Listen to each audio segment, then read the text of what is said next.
자, 첫 번째 경기 이제 에버튼 대 첼시.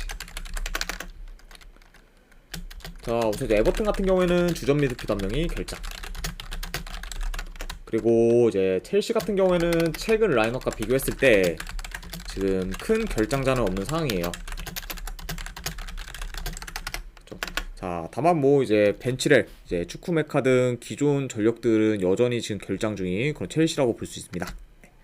아무튼 이렇게 좀 양 팀의 결장자 누수에 대해서 간략하게나마 이제 말씀드렸고, 우선 이제 에버튼 같은 경우에는 직전 경기 이제 뉴캐슬 상대로 홈에서 3대0 대승을 거뒀고, 그리고 이제 그 경기에서는 공수 방면에서 모두 좀 최상의 모습을 보였습니다. 네. 그러니까 직전 경기 굉장히 좀 최상의 폼을 보인 그런 에버튼이라 볼 수가 있고, 반면에 이제 첼시 같은 경우에는 직전 경기 이제 맨유 상대로 원정에서 2대1 패배를 거뒀죠. 네. 그리고 이제 그 경기에서는 오히려 이제 1점 차로 진 게 좀 다행일 정도로 맨유가 좀 첼시 상대로 많이 몰아붙였습니다. 그렇죠. 그러다 보니까 직전 경기 좀 첼시의 그런 경기로 봤을 때 일단은 전체적으로 많이 또 좋지가 못했고, 그리고 맨유한테 위협적인 기회를 많이 허용하며 여전히 좀 수비에서도 불안정한 모습을 보여줬어요. 네. 그렇죠. 그러니까 이런 좀 양 팀의 최근 상황에 대해서 간략하게나마 이제 말씀을 드렸습니다. 자, 일단은 뭐 경기 양상을 봤을 때 이제 뭐 점유율은 첼시가 좀 더 우세할 수는 있다고 봐요. 자, 하지만 지금 원정에서 첼시 같은 경우에는 가급적 후방 빌드업도 많이 불안정하고, 그리고 어느 정도 좀 더 공격 전개도 다소 좀 미흡하기 때문에 에버튼 상대로 어느 정도 좀 흐름을 가져가지 못할 수 있다고 봅니다. 그러다 보니까 좀 최근 약간 좀 첼시의 이런 원정 경기력을 봤을 때 오히려 지금 흐름상 에버튼이 주도권을 가질 가능성도 좀 높지 않을까 생각을 해봐요. 자, 그러다 보니까 지금 현 상황에서 원정 첼시 상대로 지금 에버튼이 경기력이나 흐름에서 밀릴 게 없다 보니까 요거는 뭐 만약에 승패를 본다고 하면은 에버튼 사이드를 보는 게 좀 더 낫지 않나 저는 상당히 생각을 해봅니다. 그래서 저는 요거는 분석 결과를 봤을 때 승패를 본다고 하면은 에버튼 프랜스, 그리고 요거는 2.5 기준 한번 오버까지 보도록 할게요. 일단 뭐 이제 에버튼도 에버튼이지만 첼시 역시 뭐 이제 공격력이 뭐 좋은 게 아니기 때문에 충분히 뭐 에버튼 상대로 좀 득점을 한다고 하면은 좀 저득점보다는 다득점 양상으로도 흘러가지 않을까 생각을 해봐요. 그래서 요거는 에버튼 프랜승의 2.5 기준 오버까지 같이 보도록 하겠습니다. 자, 아무튼 에버튼과 이제 첼시 경기가 마무리되었고, 그 다음에 이제 풀럼 대 이제 웨스트햄. 자, 우선 풀럼 같은 경우에는 주전 수비 3명이 결장. 그리고 이제 웨스트햄 같은 경우에는 주전 공격수 1명이 결장 중입니다. 현재 지금 안토니오가 결장 중인 그 웨스트햄이라고 볼 수 있죠. 이렇게 양 팀의 결장자 누수에 대해서 간략하게나마 이제 말씀드렸고, 자, 우선 이제 풀럼 같은 경우에는 직전 경기 이제 노팅엄 포레스트 상대로 홈에서 5대0 대승을 거두며 이제 좋은 경기력을 보였습니다. 네. 그리고 최근 이제 풀럼 같은 경우에는 공격력이 많이 물이 오르며 이제 폭발적인 득점력을 보여주고 있죠. 그래서 뭐 최근 3경기 연속 3득점 이상을 기록하면서 좀 득점력이 물이 오른 풀럼이라 볼 수 있고, 그리고 이제 원정팀 웨스트햄 같은 경우에는 직전 경기 이제 토트넘 상대로 원정에서 역전승을 거두며 이제 계속해서 상승세를 이어가고 있습니다. 네. 그리고 이제 웨스트햄 같은 경우에는 현재 6경기 연속 무패 행진을 기록 중이죠. 네. 그만큼 지금 좀 양팀 다 상승세인 상황에서 이제 맞붙는 그런 경기라고 볼 수 있습니다. 자, 이것도 경기 양상을 봤을 때, 자, 전반적으로 이제 풀럼 같은 경우에는 좀 라인을 올려 어느 정도 좀 공격적으로 좀 나설 수 있다고 보고, 그리고 최근 좀 풀럼의 좀 침투 플레이가 좋다 보니 어느 정도 이번 웨스트햄 상대로도 침투 위주로 좀 풀어갈 가능성이 있지 않을까 생각해봐요. 그쵸. 그리고 이제 웨스트햄도 뭐 빠른 역습 전개를 통해 이제 기본적으로 이제 라인이 올라간 풀럼의 그런 수비 뒷공간을 좀 노릴 수 있지 않을까 싶습니다. 그러니까 양 팀 다 어느 정도 좀 충분히 좋은 득점 기회를 좀 만들 수 있는 그런 가능성이 있고, 그리고 이제 풀럼이 물론 최근 공격 흐름이 좋긴 하지만 유독 웨스트햄 상대로는 득점 기회를 잘 만들지 못하고, 그리고 상대 전적 또한 최근 5경기 기준 2무 3패로 웨스트햄한테 많이 열세였던 그런 상태였어요. 그러니까 물론 이제 최근 풀럼이 좀 좋은 흐름과는 다르게 웨스트햄 상대로는 좀 많이 약했다, 이렇게 볼 수가 있고, 게다가 지금 웨스트햄도 흐름이 굉장히 좋기 때문에 이전까지 고려하면은 무작정 좀 플럼 사이드를 보기는 다소 좀 리스크가 있지 않을까 저는 생각을 해봐요. 그래서 저는 요거는 굳이 승패를 본다고 하면은 요거는 웨스트햄 프랜승 보는 경기, 그리고 고배당으로는 요거 무승부 도전, 요렇게만 한번 가져가 보도록 할게요. 웨스트햄 프랜승의 고배당으로 무승부 도전. 자, 이렇게 이제 풀럼 대 웨스트햄 경기까지 마무리가 되었습니다. 자, 그 다음에 이제 토트넘 대 이제 뉴캐슬. 자, 우선 이제 토트넘 같은 경우에는 현재 지금 메디스, 반더벤, 그리고 솔로몬 등이 지금 결장 중이고, 그리고 이제 지금 손흥민 선수 또한 결장 가능성이 지금 굉장히 큰 상황입니다. 왜냐면 이제 지난 경기 이제 후반 막판에 이제 선수 간의 충돌로 인해 허리에서 좀 불편함을 느낀 그런 손흥민 선수였죠. 그러니까 그 여파가 이제 지금까지 좀 이어지는 걸로 봐서는 이번 경기 만약에 출전을 한다고 해도 좀 제 컨디션은 아닐 가능성이 있다. 요거는 좀 고려 사항이지 않나 생각을 해봅니다. 자, 그리고 이제 뉴캐슬 같은 경우에는 지금 토트넘보다 더 상황이 암담해요. 일단 주전 골키퍼 지금 닉 포프를 비롯해 현재 뭐 토날리, 반스, 보트만, 그리고 덴번, 그리고 하비 반스, 그리고 칼럼 윌슨, 그리고 이제 뭐 론스테프까지 여전히 지금 결장자가 굉장히 많은 상황입니다. 그러니까 여전히 지금 전력적으로 손실이 굉장히 좀 크다 보니까 확실히 좀 이전에 비해 전력이 많이 약해진 그런 뉴캐슬이라고도 이제 볼 수 있을 것 같네요. 아, 모에라님 반갑습니다. 아무튼 이렇게 이제 양 팀의 결장자 두수에 대해서 간략하게나마 이제 말씀드렸고, 자, 우선 이제 토트넘 같은 경우에는 직전 경기 웨스트햄 상대로 이제 홈에서 2대1 역전패를 당했고 현재 5경기 연속 지금 승이 없는 상황입니다. 그러니까 확실히 지금 긴 무패 행진을 이어갔을 때랑은 다르게 완전히 좀 분위기가 상반된 상황이라고 볼 수가 있죠. 그러면서 좀 최근 흐름이 안 좋은 그런 토트넘이라고 볼 수가 있고, 그리고 이제 원정팀 뉴캐슬 같은 경우에는 직전 경기 이제 에버튼 상대로 원정에서 3대0 대패를 당했습니다. 그리고 이제 공수 방면에서 굉장히 좀 최악의 모습도 보여줬어요. 일단 뭐 주전 골키퍼인 닉 포프가 없는 그런 첫 경기였다 보니까, 그래서 직전 경기 에버튼 상대로는 전체적으로 수비에서 흔들리는 모습을 보였죠. 그래서 이제 이번 경기 역시 좀 뉴캐슬이 좀 불안한 수비를 뭐 보여줄 수 있지 않을까 생각을 해봅니다. 자, 일단 전반적으로 양 팀 다 이제 볼 점유율을 토대로 플레이를 하기 때문에 점유율은 어느 정도 좀 비슷할 것으로 봐요. 그리고 두 팀 다 좀 최근 수비가 좋지 못하기 때문에 어느 정도 측면 전개나 좀 침투 플레이를 통해 득점 기회를 만들 것으로 보입니다. 자, 물론 뭐 근데 지금 토트넘이 최근 승도 없고 그리고 흐름도 좋지 못하고 게다가 이제 손흥민 선수의 결장 가능성도 좀 크기 때문에 상황이 좋지는 못하지만, 그래도 지금 현재 결장자가 많고 그리고 원정에서 경기력이 많이 안 좋은 뉴캐슬보다는 더 나은 상황이기 때문에 이번 경기는 좀 토트넘이 흐름 전환을 할 수도 있지 않을까 저는 생각을 해봐요. 그래서 저는 이 경기는 분석 결과로 봤을 때 승패를 본다고 하면은 토트넘 사이드. 그래서 요거는 고배당으로 도전하실 분들은 핵무 도전. 요 정도로만 한번 가져가 보도록 할게요. 그리고 이제 어노바 같은 경우에는 3.5다 보니까 많이 애매하다 보니 어노바는 좀 패스하도록 할게요. 그래서 토트넘 승 핵무를 이제 보도록 하겠습니다. 자, 이렇게 이제 EPL 경기가 끝이 났고, 그 다음에 이제 라리가 경기 아틀레티코 마드리드 대 이제 알메리아. 자, 우선 이제 아틀레티코 마드리드 같은 경우에는 주전 미드필더 한 명이 결장. 그리고 이제 알메리아 같은 경우에는 최근 라인업과 비교했을 때 큰 결장자는 없는 상황이에요.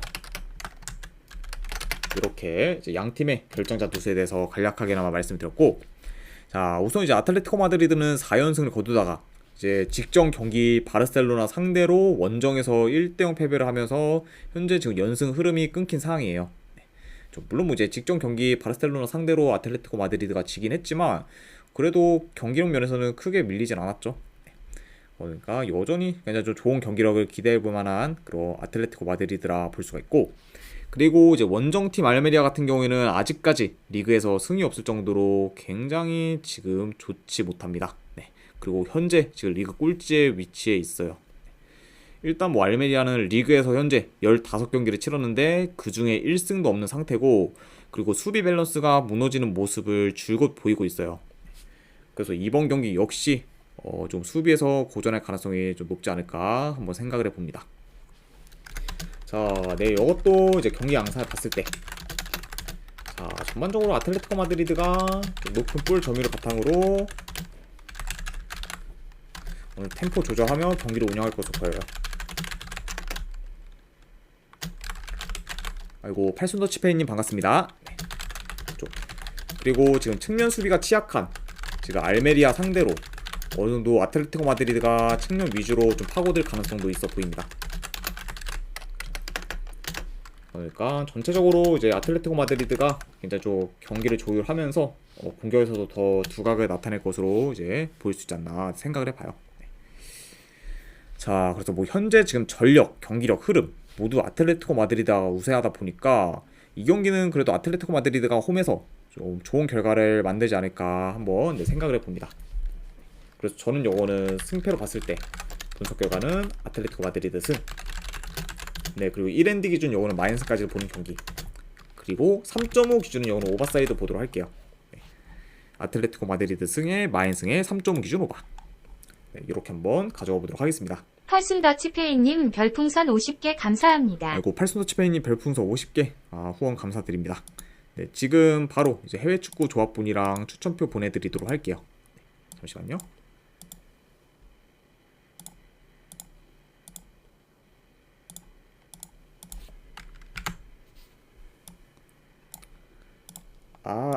네, 아이고, 50개 후원 감사드립니다. 팔순더치페이님. 네, 방금 이제 보내드렸으니까 쪽지 한번 확인해 보시면 될 것 같아요. 아이고, 다시 한번 네, 후원 감사드립니다. 자, 이렇게 이제 아틀레티코 마드리드와 이제 알메리아 경기까지 이제 마무리가 되었고, 그 다음 경기 이제 그라나다 대 빌바오.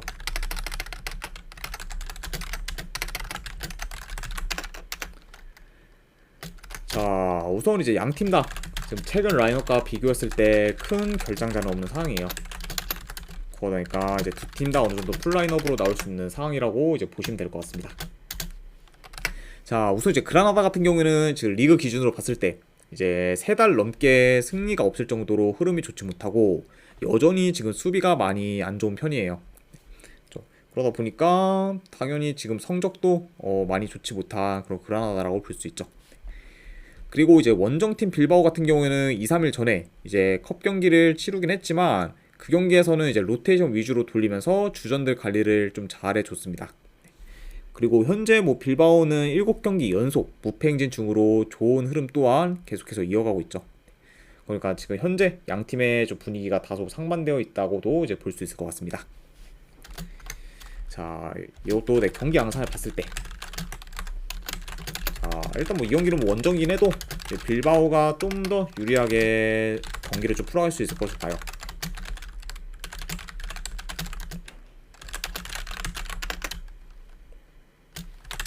그리고 양 팀 다 이제 좀 볼을 소유하면은 좀 점유하기보다는 빠르게 전진하며 공격적인 플레이를 주로 하기 때문에 이번 경기도 어느 정도 이런 식으로 좀 진행이 되면은 다소 좀 템포 빠른 경기로 진행되지 않을까 생각을 해봅니다.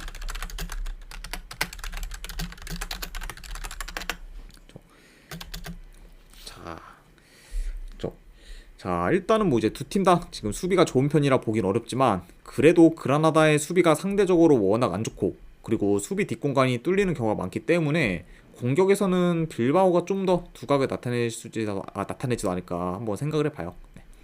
그러니까 전반적으로 좀 빌바오가 유리하게 이제 경기를 이끌 수 있다 이렇게 볼 수 있고, 그래서 현재 지금 빌바오가 원정이라는 점 빼고는 그라나다에 비해서 좀 다 우세하기 때문에 그래도 뭐 승패를 본다면 이거는 빌바오 사이드를 보는 게 좀 더 낫지 않나 생각을 해봅니다. 그래서 저는 분석 결과로 봤을 때 이거는 승패를 본다고 하면은 빌바오 사이드, 그리고 이거는 2.5 기준 오버까지도 같이 보도록 할게요. 네. 빌바오 승에 2.5 기준 오버. 네, 이렇게 한번 가져와 보도록 하겠습니다. 자, 그 다음에 이제 세리 A 경기도 바로 진행해 보도록 할게요. 프로시노네 칼투 대 이제 토리노. 자, 일단 이제 프로시노네 같은 경우에는 주전 풀백 1명, 그리고 지금 미드필더 1명이 결장 중입니다. 자, 그리고 이제 토리노 같은 경우에는 지금 주전 미드필더 1명이 결장 중이네요. 자, 이렇게 양 팀의 결장자 투수에 대해서 간략하게 나와 이제 말씀드렸고, 자, 우선은 이제 프로시노네 칼초 같은 경우에는 이번 시즌 이제 홈과 원정에서의 경기력 편차가 큰 팀 중 이제 한 팀이라고 볼 수 있어요. 네. 그리고 전반적으로 홈에 비해 원정 경기력이 많이 안 좋습니다. 그렇죠. 자, 하지만 이제 이번 경기는 프로시노네가 홈에서 치르다 보니까 좀 더 이제 원정에서보다는 좋은 경기력을 기대해 볼 만하지 않나 싶고, 그리고 이제 원정팀 토리노 같은 경우에는 직전 경기 아탈란타 상대로 홈에서 3대0 대승을 거두며 기대 이상의 결과를 내었습니다. 일단 뭐 토리노가 아탈란타 상대로 이긴 것도 이긴 거지만 토리노의 그런 공격력을 고려했을 때 3골을 넣어서 승리한 거는 굉장히 좀 보기 드문 일이라고 봐요.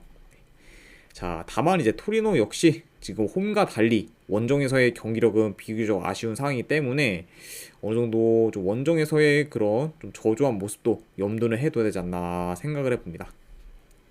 그러니까 이제 직전 경기에서는 굉장히 좀 좋은 공격력을 보였지만 그게 이어질지는 솔직히 다소 의문이 상이긴 해요. 자, 아무튼 이렇게 이제 양 팀의 그런 최근 상황에 대해서 간략하게 나와 이제 말씀드렸고, 자, 우선 일단 경기 양상을 봤을 때 프로시노네 같은 경우에는 홈에서 공격 전개가 좀 좋은 편입니다. 그렇죠? 그리고 효율적인 좀 플레이를 주로 하기 때문에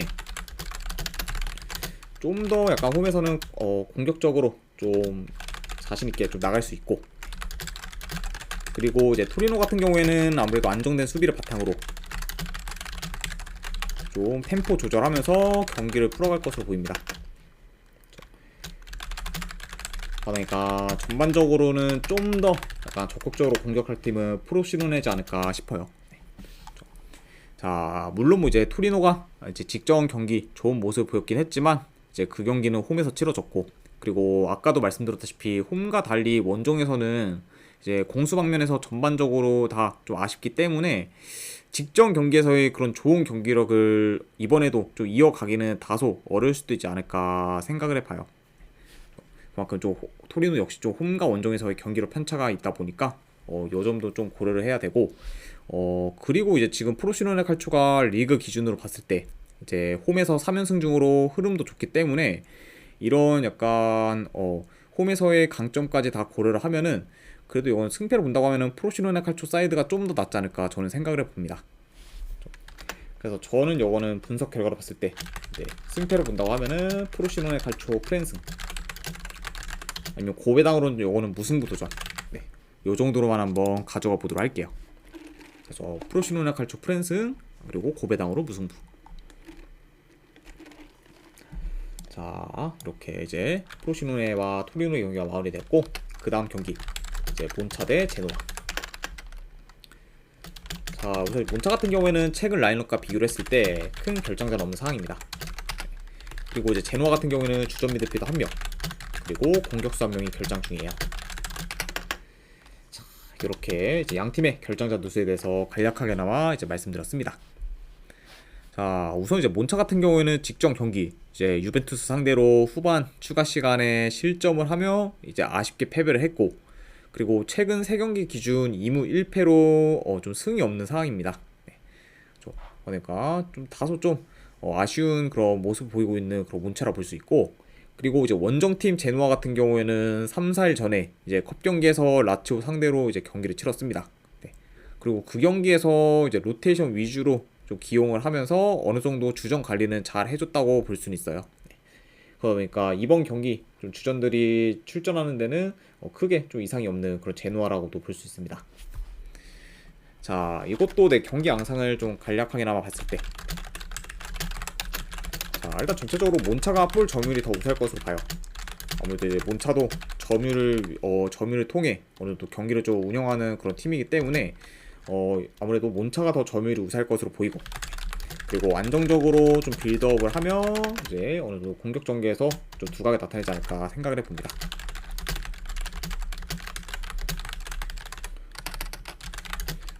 그리고 이제 제노아 같은 경우에는 현재 원정에서 공격 전개가 좀 좋지 못하기 때문에 지금 몬차의 이런 약간 좋은 수비를 뚫는 데는 다소 어려울 수도 있다고 봐요. 좀 그러니까 아무래도 제노아의 좀 이런 원정 공격력 그리고 몬차의 이런 좀 좋은 수비를 약간 빗대어 봤을 때 전반적으로 좀 제노아가 공격에서 많이 고전할 수도 있지 않을까 생각을 해봅니다. 네. 그래서 이 전체적으로는 몬차가 좀 템포 조절하면서 경기를 좀 운영할 것으로 봐요. 아무튼 이렇게 간략하게나마 이제 경기 양상까지 말씀드렸습니다. 네. 자, 그리고 이제 제노아 같은 경우는 현재 홈과 달리 원정에서는 4연패 중으로 성적 또한 많이 좋지 못하고 그리고 경기력 역시 홈에 비해 떨어지는 상황이기 때문에 이런 약간 양 팀의 홈과 원정에서 차이 및 공수 밸런스를 다 고려하면은 그래도 요거는 몬차 사이드를 보는 게 좀 더 낫지 않나 저는 생각을 해봅니다. 네. 저는 요거는 분석 결과 봤을 때 네. 승패를 본다고 하면은 몬차 사이드 그리고 언노바로 접근하실 분들은 이건 언더 사이드 보는 경기 2.5 기준 언더 이렇게 한번 가져와 보도록 할게요. 그래서 몬차 승에 2.5 기준 언더 이렇게 한번 접근해 보도록 하겠습니다. 자, 이렇게 이제 세리에 경기까지 마무리가 됐고 마지막으로 이제 리강 경기 몇 경기 더 살펴보도록 하겠습니다. 자, 니스 대 이제 랭스. 자, 우선 이제 니스 같은 경우에는 최근 라인업과 비교했을 때 큰 결정자는 없는 상황. 그리고 이제 랭스 같은 경우에는 주전 미드필더 한 명이 결장 중입니다. 아, 이렇게 좀 양 팀의 결정자 누수에 대해서 간략하게나마 이제 말씀드렸고, 네. 자, 일단 뭐 니스 같은 경우에는 리그에서 13경기 연속 이제 무패 행진을 이어가며 좋은 흐름을 이어갔지만 직전 경기 낭트 상대로 원정에서 지면서 긴 무패 행진이 깨지고 말았어요. 네. 그러니까 드디어 좀 무패 행진이 깨진 그런 니스라 이제 볼 수가 있고, 그리고 이제 원정팀 랭스 같은 경우에는 연패 중이다가 이제 직전 경기 스트라스부르크 상대로 승리를 거두면서 어느 정도 분위기 전환을 했습니다. 자, 이렇게 좀 양 팀의 직전 경기에 대해서 간략하게나마 이제 말씀드렸네요. 아무튼 이것도 이제 경기 양상을 좀 봤을 때 양 팀 다 좀 점유율은 어느 정도 비슷하게 가져갈 것으로 봐요. 그리고 보통 이제 니스랑 경기를 좀 치르게 되면 전반적으로 좀 템포 자체가 굉장히 좀 느리게 좀 진행되기 때문에 이번 경기 역시 좀 느린 템포로 진행될 가능성이 있습니다.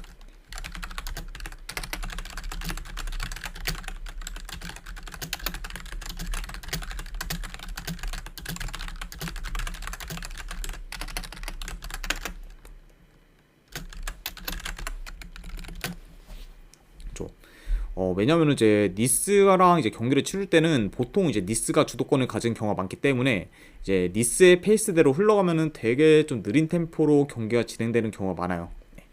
그러니까 이번 경기 역시 좀 니스가 주도권을 가질 가능성이 좀 더 있기 때문에 어느 정도 느린 템포로 진행될 수 있지 않을까 생각을 해봅니다. 자, 그리고 전반적으로 지금 경기력이나 이제 이런 공수 밸런스는 니스가 더 좋고, 그리고 홈 이점까지 고려하면은 당연히 니스가 더 유리한 건 맞긴 하지만 아무래도 지금 니스가 지금 긴 무패 행진이 끊긴 그런 직후의 경기이기 때문에 이런 약간 좋은 흐름이 끊길 가능성도 염두는 해둬야 될 것 같아요. 그리고 이제 지난 시즌 랭스 상대로 두 번 다 이제 0대0 무승부를 거뒀을 만큼 좀 최근 랭스 상대로는 니스가 다소 답답한 경기력을 보였습니다. 그래서 이런 점들을 약간 고려했을 때 이 경기를 좀 무작정 니스 승을 보기는 다소 리스크가 있지 않을까 저는 생각을 해봐요. 그래서 저는 요거는 접근을 한다고 하면은 니스 승보다는 고배당으로 햄무나 무승부 중에서 하나 골라가는 경기, 안 그럼 언노바로 접근하실 분들은 요건 언더사이드 이렇게 한번 가져와 보도록 할게요. 그래서 니스 햄무 월무 2.5 기준 언더 이렇게 한번 보도록 하겠습니다. 자, 그 다음에 이제 클레르몽 대 이제 릴. 자, 우선 이제 클레르몽 같은 경우에는 주전 수비수 2명, 그리고 이제 미드필더 1명이 결장 중이에요. 그리고 반면에 이제 릴 같은 경우에는 지금 큰 결장자는 없는 상황입니다. 그러니까 지금 상대적으로 지금 클레르몽의 결장 누수가 더 많은 편이라고 이제 볼 수 있을 것 같네요. 아무튼 이렇게 양 팀의 이런 결장자에 대해서 말씀드렸고, 자, 우선 이제 클레르몽 지금 최근 3경기 기준 1무 2패로 하락세를 타고 있고 현재 지금 강등권에 위치하고 있습니다. 그래서 일단은 뭐 최근 3경기 중에서 이제 한 경기는 무승부를 거뒀긴 했지만 그 무승부 경기 역시 몽펠리에 상대로 이제 힘들게 무승부를 거뒀어요. 네. 왜냐면 이 경기 내용을 봤을 때 몽펠리에가 굉장히 많은 유효슈팅을 기록하면서 일방적으로 이제 클레르몽이 많이 좀 밀렸던 경기이기 때문에 지금 최근 클레르몽의 경기력이 좋다고 보기는 굉장히 어려운 상황이지 않나 생각을 해봐요. 자, 그다음에 이제 원정팀 리그 같은 경우에는 이제 클레르몽과 반대로 현재 3연승 중으로 상승을 타고 있습니다. 네. 그리고 최근 좀 3경기 연속 클린시트를 기록할 정도로 굉장히 좀 안정적인 수비를 보이고 있어요. 네. 그만큼 좀 수비 밸런스가 좋은 그런 릴이라고 볼 수가 있습니다. 자, 일단 뭐 전반적으로 지금 릴이 좀 점유율을 높게 가져갈 것으로 봐요.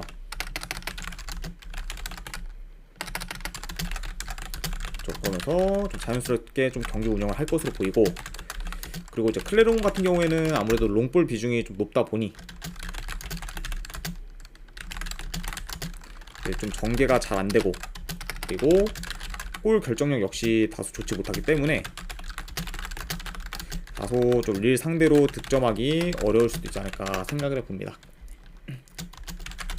그러니까 전반적으로 좀 클레르몽이 공격에서 고전할 가능성도 염두는 해둬야 되지 않나 싶어요. 자, 그래서 이제 이 경기 역시 현재 흐름, 전력, 그리고 이제 공수 방면에서도 릴이 다 우세하기 때문에 이거는 좀 원정이라는 점 빼고는 그래도 전부 다 뭐 릴이 괜찮다 보니까 릴 사이드를 보는 게 좀 더 합리적이지 않나 저는 생각을 해봐요. 저는 요거는 분석 결과 봤을 때 그래도 승패를 본다고 하면은 릴 승, 그리고 이거는 고배당으로 가져가실 분들은 햄무 도전, 그리고 어누바 같은 경우에는 이거는 언더사이드 보도록 할게요. 릴승 고배당으로 햄무에 2.5 기준 언더, 이렇게 한번 가져가 보도록 하겠습니다. 자, 이렇게 이제 클레르몬과 릴 경기까지 이제 마무리가 되었고, 그 다음에 이제 메스 대 브레스트. 자, 일단 이제 이 두 팀도 최근 라인업과 비교했을 때 양 팀 다 큰 결장자는 없는 상황이에요. 이렇게 지금 볼 수가 있습니다.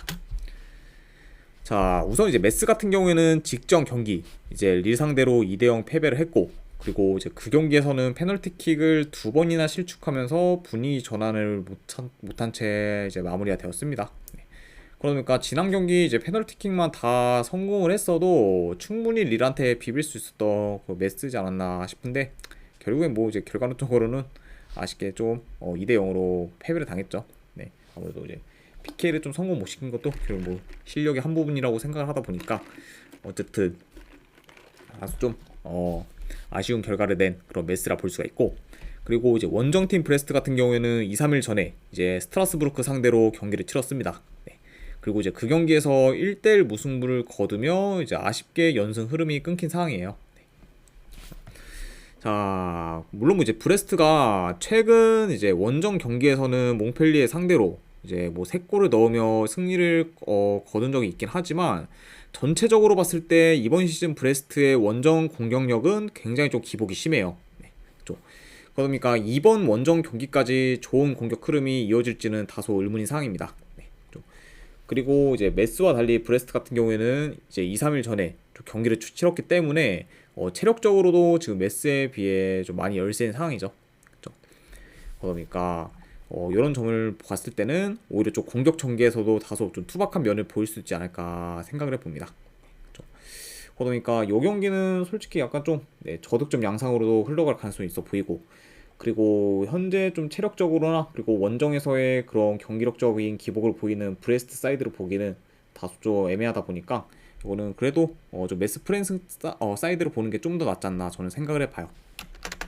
그래서 저는 이거는 분석 결과로 봤을 때 승패를 본다고 하면은 메스 프렌스, 그리고 이거는 2.5 기준 언더까지 같이 보도록 하겠습니다. 메스 프렌스의 2.5 기준 언더, 이렇게 한번 가져가 보도록 할게요. 자, 이렇게 이제 리강까지 마무리가 되었고, 마지막으로 이제 그 외의 경기 몇 경기 더 살펴보면은, 우선 이제 슈투트가르트 대 이제 레버쿠젠 분데스리가 경기죠. 요거는 뭐 이제 승패보다는 고배당 자비로 레버쿠젠 햄무나 무승부 중에서 하나 골라가는 경기, 이렇게 한번 가져가 보도록 하고, 그 다음에 이제 로마 대 이제 피오렌티나. 네, 이거는 뭐 승패로 본다고 하면은 이거는 로마 승. 그리고 고배당으로 핵무 도전. 네, 오늘은 요 정도까지만 한번 보도록 하겠습니다. 자, 아무튼 이렇게까지 해서 이제 오늘 해외 축구 분석도 전부 다 마무리가 되었습니다. 네, 분석이 괜찮다 생각되시는 분들은 추천이나 지그저기 한 번씩 눌러주시면 감사드리고, 그리고 궁금하신 사항 있으시면은 채팅으로 질문 주시면 바로 답변해 드리도록 할게요. 네, 아무튼 오늘도 끝까지 분석 방송 봐주신 분들 대단히 감사드립니다. 네, 감사합니다.